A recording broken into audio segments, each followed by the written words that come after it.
스가랴 14장 7절 말씀 읽겠습니다. 여호와의 아시는 한 날이 있으리니 낮도 아니요 밤도 아니라 어두워 갈 때에 빛이 있으리로다. 아멘. 오늘 이 본문 말씀을 통하여 어두운 후에 빛이 오며, 이런 제목으로 하나님의 말씀을 살펴보도록 하겠습니다. 어두운 후에 빛이 오며.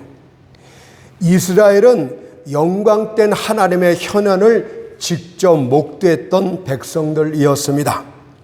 하나님께서는 다른 백성들에 대해서는 자신을 감추었을 때 이스라엘에 대해서는 자신을 드러내셨습니다. 그것을 출애굽기 19장 17절 19절에서 이렇게 증거합니다. 모세가 하나님을 맞으려고 백성을 거느리고 진에서 나오매 그들이 산기슭에 섰더니 시내산의 연기가 자욱하니 여호와께서 불 가운데서 거기 강림하심이라. 그 연기가 옹기좀 연기같이 떠오르고 온 산이 크게 진동하며 나팔 소리가 점점 커질 때 모세가 말한즉 하나님이 음성으로 대답하시더라. 뿐만 아니라 이스라엘은 하나님의 특별한 임재하심을 유독 많이 경험했던 백성들이었습니다. 그들은 애굽의 재앙을 내리심으로 말미암아 건전함을 입었던 백성들이었고, 반석으로부터 흘러나온 물을 마시기도 하였고, 하늘로부터 내려진 음식으로 배를 채웠던 백성들이었습니다. 하나님께서는 그들을 속량하셨고 그들을 먹이시며 인도하시고 가르치셨습니다. 진실로 그들은 지극히 큰 은혜를 입었던 백성들이었습니다. 모세는 이 같은 사실에 대하여 신명기 33장 29절에 이렇게 증거합니다. 이스라엘이여, 너는 행복한 자로다. 여호와의 구원을 너같이 얻은 백성이 누구뇨? 그는 너를 돕는 방패시요 너의 영광의 가래시로다. 하나님의 임재하심을 육신의 눈으로 직접 목도했던 백성들이 이스라엘 백성들이었고, 하나님의 특별한 임재하심으로 먹이심과 돌보심과 인도하심을 받았던 백성들이 이스라엘 백성들이었기 때문에 모세는 이스라엘을 하나님 앞에 행복한 자라고 이야기를 했습니다. 과연 이스라엘처럼 하나님의 은혜를 그토록 많이 받았던 백성들이 어디 있단 말입니까? 그들은 진실로 행복자였습니다. 때때로 사람들은 주변 상황에 맞지 않는 말들을 하는 경향이 있습니다. 행복한 사람이 아님에도 불구하고 외모만 보고 그들을 행복한 자라 착각할 때가 있습니다. 그러나 가장 보기 좋은 사과가 속이 썩을 때도 있고, 가장 훌륭한 의복이 그 속이 좀먹을 때도 있는 것입니다. 하지만 모세의 이 말은 마지막 유언적 설교였습니다. 죽을 때 유언을 거짓으로 하는 자는 한 명도 없습니다. 또한 모세의 이 말은 성령께서 영감을 주셔서 한 말입니다. 따라서 모세의 이 말은 진실로 올바른 내용이었습니다. 이스라엘이여, 너는 행복자로다. 하지만 그 모든 은혜에도 불구하고 살아계신 하나님으로부터 등을 돌렸던 배은망덕한 백성들이 바로 이스라엘 백성들이었습니다. 이들은 주변 민족들의 사악함과 수욕을 쫓아 스스로를 더럽힘으로써 거룩하신 하나님의 이름을 욕되게 했습니다. 뿐만 아니라 이들 배역자들은 아주 상습범들이었습니다. 배도하는 짓을 끊임없이 반복했다는 이야기입니다. 이들은 장기간에 걸쳐 자신들의 선과 약속을 헌신짝처럼 내버렸던 고질적인 상습범들이었습니다. 그들의 행적을 상기해 보십시오. 배역의 길로 나아갔다가 급기야 응징을 받게 되면 그들은 회개를 합니다. 하지만 그 회개는 진실된 회개가 아니었습니다. 왜냐하면 하나님의 응징의 채찍이 거둬지게 무섭게 그들의 발길은 또다시 삐뚤어진 배역의 길로 나갔기 때문입니다. 이것은 그들의 영혼이 거짓과 기만으로 가득 찼다는 뜻입니다. 예루살렘은 죄로 말미암아 자주 하나님의 응징을 받았습니다. 때로는 적에게 포위당하는 치욕을 겪기도 했고, 때로는 기근이나 역병의 고통을 감수해야만도 했습니다. 하지만 이들은 매번 하나님을 실망시켰습니다. 하나님은 몇 번이나 그들의 죄를 용서해 주셨고, 당신의 진노를 거두었던 적도 한두 번이 아니었지만 이들은 항상 하나님을 실망시켰습니다. 이들의 본성은 용수철과 같다고 하겠습니다. 힘으로 누르면 납작 엎드렸다가도 힘을 빼면 다시 튀어 오르는 그런 완악한 백성들이었습니다. 그래서 호세아 4장 16절에서 이렇게 책망한 거 아닙니까? 이스라엘은 완강한 암소처럼 완강하니 마침내 하나님께서는 예루살렘을 뜨거운 풀무불 속에 던져 그들을 녹이고 정령키로 작정하셨습니다.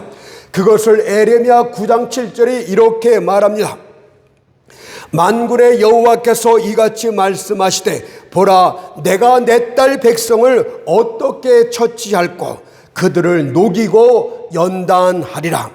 마치 그분께서는 가능하면 거친 방법을 쓰지 않기를 진심으로 바라는 중에 내가 내 딸 백성을 어떻게 처리할꼬 라고 스스로 자문을 합니다. 그러시면서도 또 한편으로는 이렇게 엄하게 자답을 하셨습니다. 보라, 내가 그들을 녹이고 연단하리라. 내가 그들을 풀무에 던지리라. 내가 풀무불을 뜨겁게 하여 그들의 무쇠 같은 마음을 녹이리라. 진실로 그들이 회개하고 돌이켜 내게 나오는 길이 이것뿐이라면 내가 반드시 그렇게 하리라고 말씀하셨던 것입니다. 세상 나라의 주관자 되신 그분께서는 바벨론이란 인간 막대기로 그들을 치시기로 작정하셨습니다. 예루살렘은 함락되었고 거리는 살상 당한 자들의 피로 강을 이루었으며 성읍은 온통 잿더미로 변했습니다. 그리고 살아남은 자들은 적과 꿀이 흐르는 약속의 땅으로부터 아주 멀리 떨어진 바벨론 땅으로 끌려가 그곳에서 노예가 되었고 그들 압제자들의 온갖 박해를 받아야만 했습니다. 이것이 바로 하나님께로부터 등을 돌린 결과입니다. 만약 여러분들이 하나님 앞에 등을 돌리게 된다면, 한국교회가 하나님 앞으로부터 등을 돌리게 되면 상실의 고통을 겪게 될 것입니다. 건강을 잃어버리는 상실, 재산을 잃어버리는 상실, 기쁨을 잃어버리는 상실, 평화를 잃어버리는 상실의 고통을 반드시 겪게 될 것이라는 교훈이 역사 속에 있습니다. 하지만 여호와께서는 호세아 6장 1절에서 찢으셨으나 도로 낫게 하시는 하나님이시요 치셨으나 다시 싸매어 주시는 하나님이시라고 했습니다. 이스라엘이 바벨론 강가에 앉아 이전 영광들을 추억하며 울었고 비참한 현실 앞에서 애곡하며 진심으로 회개했을 때 하나님은 그들을 다시 회복시키기로 결정하십니다. 하나님께서는 페르시아 왕 고레스를 들어 바벨론 제국을 멸망시키고 그곳에 있던 이스라엘 포로들을 본토로 귀환케 하는 조서를 내리게 하셨습니다. 이사야 45장 1절 4절이 그것입니다. 나 여호와는 나의 기름받은 고레스의 오른손을 잡고 열국으로 그 앞에 항복하게 하며 열왕의 허리를 풀며 성문을 그 앞에 열어서 닫지 못하게 하리라. 내가 나의 종 야곱 나의 택한 이스라엘을 의하여 너를 지명하여 불렀나니 너는 나를 알지 못했을지라도 나는 네게 칭호를 주었노라.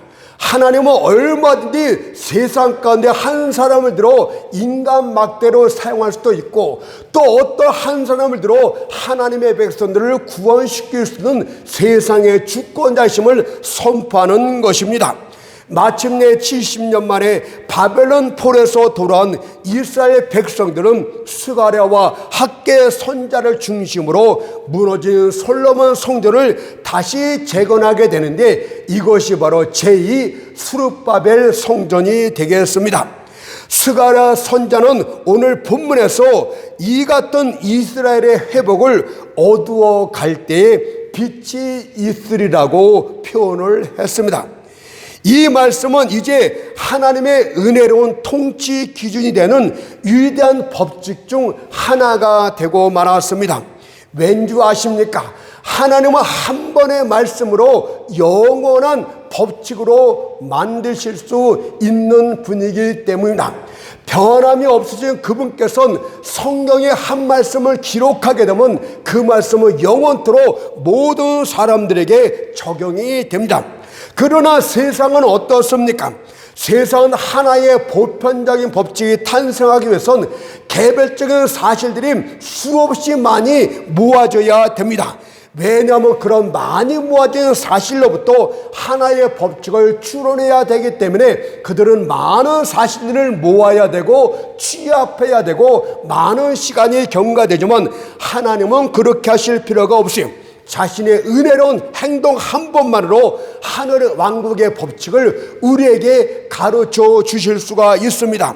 또한 이 말씀이 하나님의 책에 기록되었다는 것은 진실로 그러하다는 것을 증거하는 것입니다. 따라서 어두워 갈 때 빛이 있으리라는 이 은혜의 통치 방식은, 이 약속의 말씀은 과거 이스라엘 백성들뿐만이 아니라 영적 이스라엘 백성들인 교회와 성도들에게도 모두 적용이 됩니다. 그것을 이사야 55장 10절 11절에서 말합니다. 비와 눈이 하늘에서 내려 다시 그리로 돌아가지 않는 것처럼 내 입에서 나가는 말도 헛되이 내게로 돌아오지 아니하고 나의 뜻을 이루며 나의 명하여 보낸 일에 형통하리라. 하나님이 일단 선포하신 말씀, 성경에 기록된 말씀은 반드시 그렇게 된다는 뜻입니다. 하나님은 약속과 관련하여 디도서 1장 2절에서 거짓이 없으신 하나님이라고 선포를 하셨습니다. 그분께서는 한 번 말씀하신 것은 결단코 반복하거나 없애지를 않습니다. 사람들은 자신이 한 약속에 대해서 때때로 반드시 지킬 것을 맹세합니다. 그러나 그 약속과 관련하여 행동이 뒤따를 줄은 누구도 장담할 수가 없습니다. 그래서 사람들의 약속은 믿을 것이 못되다는 것을 상기시키는 격언들이 얼마나 많습니까? 하지만 하나님께서는 오늘은 그렇다 하시고 내일은 그렇지 않다고 말씀하시는 분이 아닙니다. 물론 그분은 어떤 행동을 바꿀 수는 있습니다. 우리가 하나님 앞에 완악하고 강폭하면 행동은 바꿀 수 있지만은 그분의 뜻은 영원토록 변하지 않을 것이라는 사실을 잊지 말아야 될 줄 믿습니다. 따라서 민수기 23장 19절에서 이렇게 말합니다. 하나님은 인생이 아니시니 시건치 않으시고 거짓말도 아니하시고 생각도 바뀌지 않는다, 이런 뜻 아닙니까? 인자가 아니시니 후회가 없으시도다. 어찌 그 말씀하신 바를 행치 않으시며 하신 말씀을 실행치 않으시랴. 하나님이 여러분들에게 하신 말씀이 있습니까? 주신 약속이 있습니까? 그것이 바뀌었다면 그분은 하나님이 아닌 것입니다. 먼저 그분께서 땅에 대한 약속에 대해서 어떻게 하셨는가를 보십시오. 얼마나 신실하게 그 약속을 지켰는가를 살펴보도록 합시다. 노아 때 세상을 멸망시켰던 대홍수 사건 이후에 하나님께서는 땅에 대한 약속을 이렇게 주셨습니다. 창세기 8장 22절을 보니까 땅에 있을 동안에는 심음과 거둠과 추위와 더위와 여름과 겨울과 낮과 밤이 쉬지 아니하니라. 우리는 노아 때의 홍수 심판이 어떠했는지를 알고 있습니다. 그것은 자연 질서의 파괴였습니다. 더위 다음에 추위가 오는 것도 아니었고, 여름 다음에 겨울이 오는 것도 아니었고, 낮 다음에 밤이 오냐저는 오지 않는 자연 질서의 파괴요, 혼돈 그 자체가 노아의 홍수 심판이었습니다. 그때는 계절의 구별도 무너진 채 계속 비가 내렸고, 밤낮의 구별도 없이 계속 어둡기만 했습니다. 땅의 온 생물을 다 멸망시킬 때까지 계절의 혼돈과 밤낮의 혼합이 계속 이어졌습니다. 그러나 홍수 심판이 끝난 후 하나님께서 더 이상 온 땅을 뒤엎을 대홍수가 없을 것임을 본문을 통해서 선언하십니다. 심각한 계절의 혼돈도 없고, 심음과 거둠과 추위와 더위와 여름과 겨울과 낮과 밤이 영구의 일정한 변화를 이루면서 피차 연속해 나올 것을 선언한 말씀이 바로 이것입니다. 땅이 있을 동안에는 심음과 거둠과 추위와 더위와 여름과 겨울과 낮과 밤이 쉬지 아니하니라. 그러나 이 약속은 앞에 단서가 하나 있습니다. 땅이 있을 동안에는, 이것은 땅이 언제까지나 영원토록 있을 것이란 뜻이 아닙니다. 지극히 높으신 자의 정한 때가 있는데, 그때는 불로서 세상을 심판하시는 마지막 때입니다. 그날에는 세상에 있는 모든 행적들이 다 불타 없어질 것을 베드로서 3장 12절에서 이렇게 말합니다. 하늘이 불에 타서 부러지고 체질이 뜨거운 불에 녹아지라. 그러나 지금은 아직도 하나님의 사랑이 사람의 아들들 사이를 찾아다니는 시대입니다. 애처로운 음성으로 하나님과 화목할 것을 호소하고 있는 시대입니다. 그러나 이런 사랑의 사명도 끝이 나게 될 것이고, 마침내 최후의 심판이 있을 것입니다. 계시록 20장 11절 12절을 보니까 마지막 심판을 이렇게 말씀합니다. 희고 크고 흰 보좌와 그 위에 앉으신 자를 보니 땅과 하늘이 그 앞에서 피하여 간데 없더라. 또 내가 보니 죽은 자들이 물론 대소하고 그 보좌 앞에 섰는데 책들이 펴있고 또 다른 책이 퍼졌으니 곧 책명책이라. 죽은 자들이 자기 행위를 따라 책들에 기록된 대로 심판을 받으니라고 기록되어 있습니다. 하지만 마지막 불의 홍수가 내리기 전까지는 이 땅에 대한 하나님의 약속은 신실히 지켜질 것입니다. 보십시오. 이 약속은 지금도 신실히 지켜지고 있습니다. 이 약속이 기록된 지 오래되고 또 오래되었음에도 불구하고 지금까지 이 약속은 폐하여지지 않았습니다. 어떤 때는 추위가 맹인을 떨치기도 하였고, 심음과 거둠이 위협받기도 하였고, 낮과 밤에 구별되지 않았던 애굽의 재앙의 때도 있었지만 지금까지 이 약속은 신실하게 유지되어 왔습니다. 얼마나 오랫동안 신실히 지켜져 왔는지 이제는 불신자들까지도 이 약속을 믿기에 이르렀습니다. 이제 우리 모두는 계절이 오는 것을 아주 자연스러운 현상으로 보고 있습니다. 이 설교를 듣는 사람 중에 단 한 사람도 봄이 오는 것을 의심하는 자는 없을 것입니다. 봄이 오지 않을지도 몰라. 이번 추위가 너무 강력해서 모든 풀들이 바싹 말라버렸고 나무들도 다 죽은 것 같아. 그런데 과연 꽁꽁 얼었던 게을물이 녹아질 날이 올 수 있을까라고 염려하는 자는 단 한 명도 없습니다. 해가 서산으로 넘어갈 때 다음날 해가 뜨지 않으면 어떻게 하지 하고 걱정하는 자도 단 한 명도 없습니다. 그런데 왜 여러분들은 다른 하나님의 약속들을 믿지 못하는 것입니까? 하나님께서는 땅에 대한 약속도 신실하게 지키셨는데 왜 하나님의 자녀들에 대한 약속을 의심한다는 말입니까? 따라서 우리는 어두워갈 때 빛이 있으리라는 하나님의 약속을 굳게 믿어야 됩니다. 특히 이 약속을 보게 되면 하나님의 은혜의 약속은 자연의 약속을 초월하는 약속입니다. 왠지 아십니까? 어두워가면 마침내 밤이 오게 되는 것이 자연의 이치인데, 은혜의 법칙에선 밤이 오기 전에 갑자기 상황이 바뀌어 빛이 있을 것이라고 말씀하셨기 때문입니다. 그러니 믿음이 적은 자들이여, 어떤 어두운 상황 속에 있을지라도 절대 절망할 필요는 없습니다. 이성적인 판단으로 이 일은 완전히 끝났어라고 자포자기할 필요는 없습니다. 왜냐하면 하나님의 약속을 믿는 믿음은 불정적인 담벽과 불가능의 담벽을 모두 뛰어넘기 때문입니다. 여러분들, 하나님의 회복을 믿으십시오. 어두워갈 때 밤이 오는 것이 아니고 은혜의 법칙에선 여러분들이 실족되지 않도록 빛이 있을 것임을 약속하고 있지 않습니까? 따라서 이제 이 신실한 은혜의 약속을 큰 일인 교회에, 또 작은 일은 우리 각자에게 적용시켜 보도록 하겠습니다. 첫째로 큰일, 즉 교회의 역사 가운데 적용시켜 보도록 하겠습니다. 과거의 교회들을 고찰해 보면 교회가 흥망성쇠를 경험해 왔다는 것을 발견케 됩니다. 교회의 역사는 마치 바다와 같았습니다. 은혜의 풍성함을 찬란하게 드러냈던 밀물의 때가 있었습니다. 거대한 파도가 의기양양하게 땅으로 몰려와 죄와 더러움을 덮어버리고 그 땅이 만군의 여호와 것임을 선포한 때가 있었습니다. 그때는 계속된 진리의 전파로 온 땅이 완전히 정복된 것처럼 보이기도 하였습니다.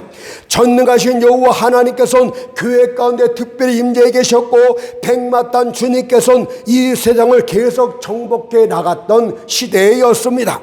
계시록 19장 14절 15절 말씀 보세요. 부분적으로 교회사에서 이것이 이루어졌습니다.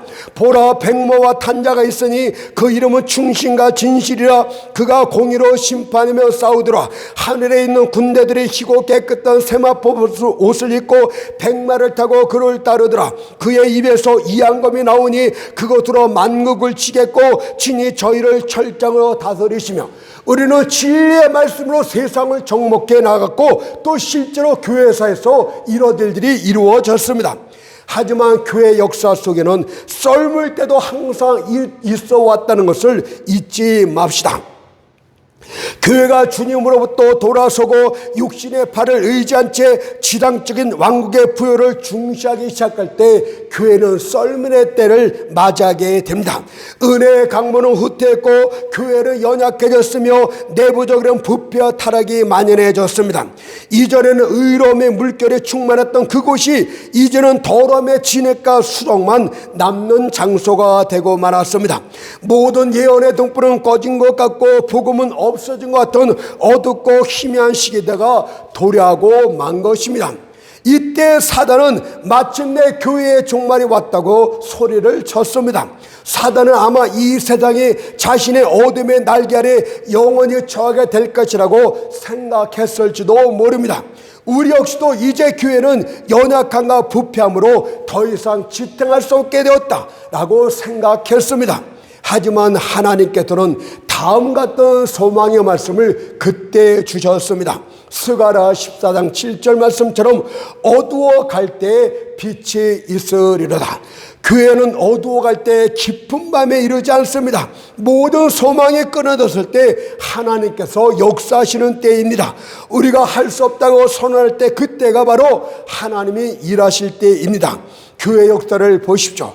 근근히 명맥만 이어갔던 교회가 유대교의 암울함으로 끝이 난 것처럼 보였을 때 오순절날 성령 강림으로 생명과 에너지와 영성과 성결이 충만한 초대교회가 탄생케 됩니다. 그날 하루에만 3,000명의 사람이 회심하고 죽게 돌아왔습니다. 이후로도 날마다 구원받는 자를 도와셨고 사람들은 기쁨으로 여호와를 찬양하며 함께 모여 떡을 떼었다고 합니다. 사도행전 2장 45절 47절 말씀 보세요. 날마다 마음을 같이하여 성전에 모이기를 힘쓰고 집에서 떡을 떼며 기쁨과 순전한 마음으로 음식을 먹고 하나님을 찬미하며 또 온 백성으로 친송을 받으니 주께서 구원받는 사람을 날마다 더하게 하시더라. 그러나 슬프게도 그런 시절은 끝이라고 다시 교회가 암흑기에 접어들게 됩니다. 진실한 사람들은 무너진 시온 위에 서서 하나님의 백성들이 살육을 당하는도다. 진리의 깃발을 손에 들고 정직한 삶을 살았던 능력했던 그 시대는 다 어디로 갔단 말이냐고 애통했습니다. 그러나 그때도 하나님은 이렇게 말씀하셨습니다. 아니다, 이제 저녁이다. 칠흑같이 검함은 오지 아니할 것이다. 이제 다시 빛이 있으리라고 말씀하셨습니다. 그것이 스가랴 14장 7절의 말씀입니다. 여호와의 아시는 한날이 있으리니 낮도 아니오 밤도 아니오 어두워갈 때에 빛이 있으리로다. 실제로 중세 암흑시대를 끝내는 종교개혁이 도래합니다. 루터와 칼빈이 일어났고 웨슬레와 멜랑크톤과 휘필드 같은 저자들이 어두운 마음을 가르는 번개불처럼 일어났습니다. 복음은 다시 능력있게 활기있게 전파되었고 그때 교회는 자신의 힘이 되신 여호와를 찬양하며 감사의 목소리로 그분의 궁정에 들어가게 되었습니다. 그렇다면 한국교회 역사도 마찬가지 경험을 하게 될 줄 믿습니다. 오늘날 한국교회의 비참한 상황을 보게 되면 과거 바로의 꿈꿨던 꿈 이야기가 생각납니다. 그는 첫 번째 꿈에서 강가에서 살찌고 잘생긴 암소 7마리가 올라오는 것을 보았습니다. 이는 애굽 땅에 7배 동안 큰 풍년이 있을 것이란 계시적인 꿈이었습니다. 그리고 그는 두 번째 꿈을 다시 꾸게 되는데 이번에는 흉악하고 파리한 암소 7이 동일한 강가에서 올라와 이전에 살찐 암소 7을 모두 잡아먹는 꿈이었습니다. 이는 큰 풍년 이후에 큰 흉년이 7배 동안 있을 것인데 그 흉년이 너무 심하여 이전 풍년을 다 잊어버릴 것이라는 계시적인 꿈이었습니다. 한국교회는 이전에 놀랄만한 큰 부흥을 이루었습니다. 교회마다 회신자들로 가득 찼고 교회에는 기쁨과 위로가 끊이지 않았으며 그때 목회자들 말하자면 세상 가운데서 권세가 있었고 주님께서는 교회의 많은 성도들 가운데서 큰 영광을 받았었습니다. 진실로 그때는 아름답고 살찐 암소 7 같은 큰 부흥의 시대였습니다. 하지만 오늘날은 어떻습니까? 이전의 큰 부흥을 다 잊어버릴 정도로 파리하고 흉악한 암소 1급의 시대가 되고 말았습니다. 교회는 많으나 온통 죽은 교회들 뿐입니다. 교회 벽에는 하나님이 함께 하시는 임마누엘의 글귀 대신에 하나님의 영광에 떠났다는 이가봇의 글귀만 적혀 있을 뿐입니다. 교회로부터 권능이 떠났습니다. 과연 갈멜산 꼭대기로 올라가서 구름으로 하늘을 가릴 수 있는 그런 권능의 사도가 어디 있단 말입니까? 과연 민족을 회심시킬 그런 사도적 권능을 가진 자가 어디 있단 말입니까? 뿐만 아니라 교회는 회심자가 없이 갈수록 텅 비어 가고 있습니다. 비옥한 토지가 아니라 풀 한 폭이 나지 않은 불모지가 되고 말았습니다. 다산의 어미가 아닌 아이를 낳아 잉태치 못하는 여인이 되고 말았다 이 뜻입니다. 그러나 너무 절망할 필요는 없습니다. 왜냐하면 어두워 갈 때 빛이 있으리라고 말씀하셨기 때문입니다.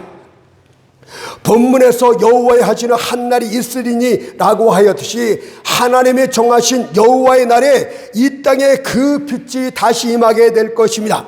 그날에 이르게 되면 다시 한번 성령의 불바람이 불어오게 될 것이고 침묵하고 계셨던 성령께서 다시 한번 그의 사도들을 통해서 큰 음성을 발하게 하실 것입니다.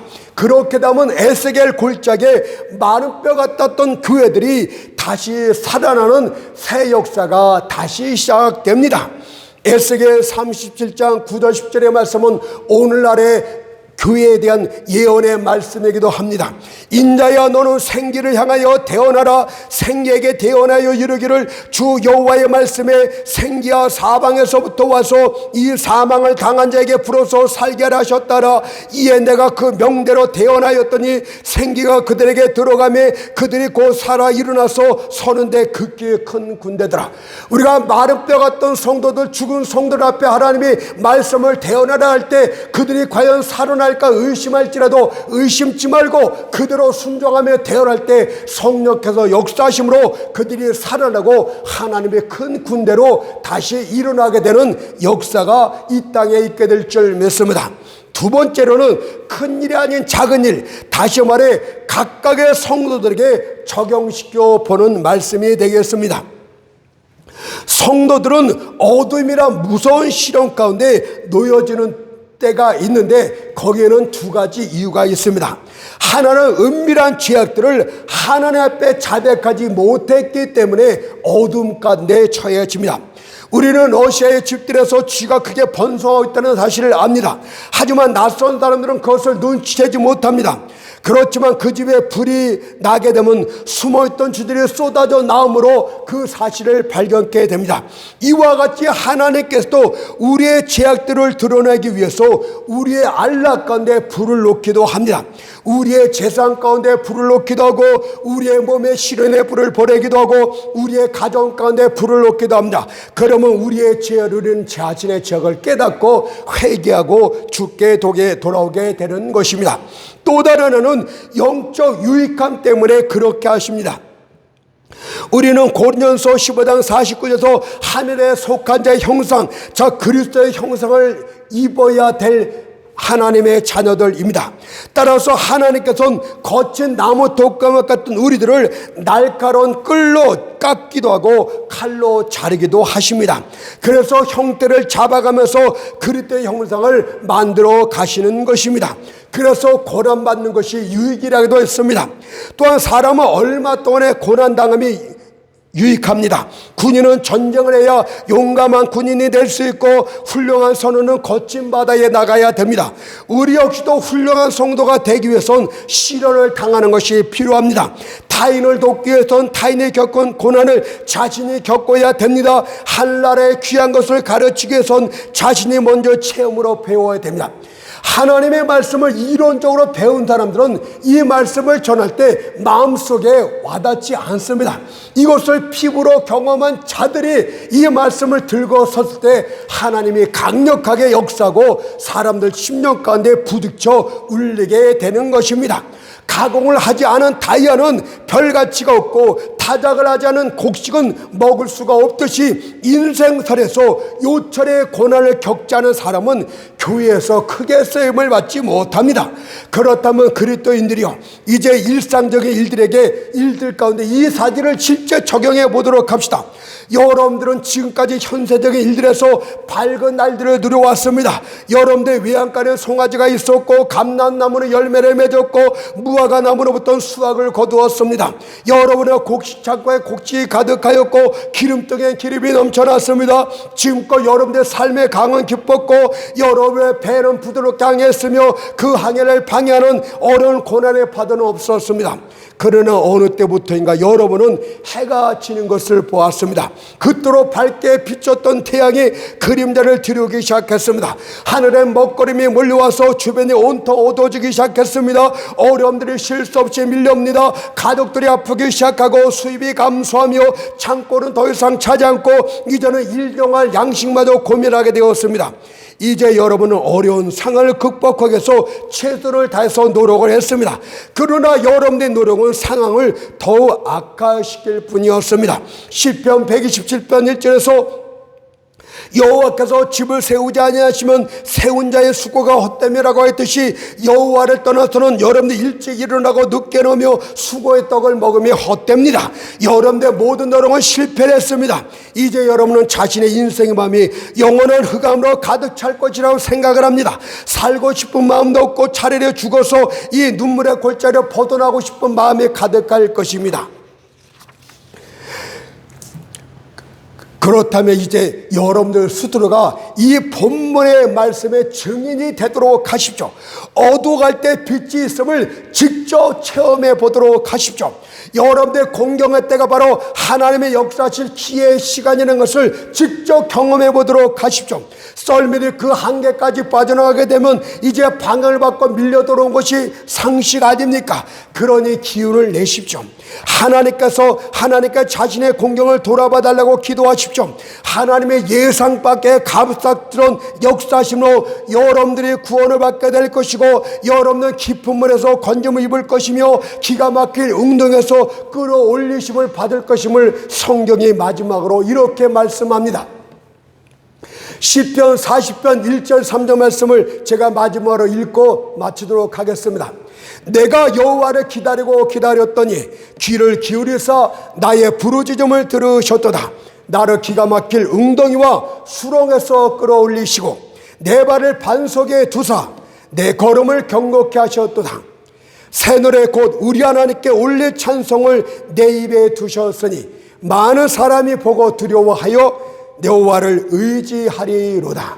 아멘.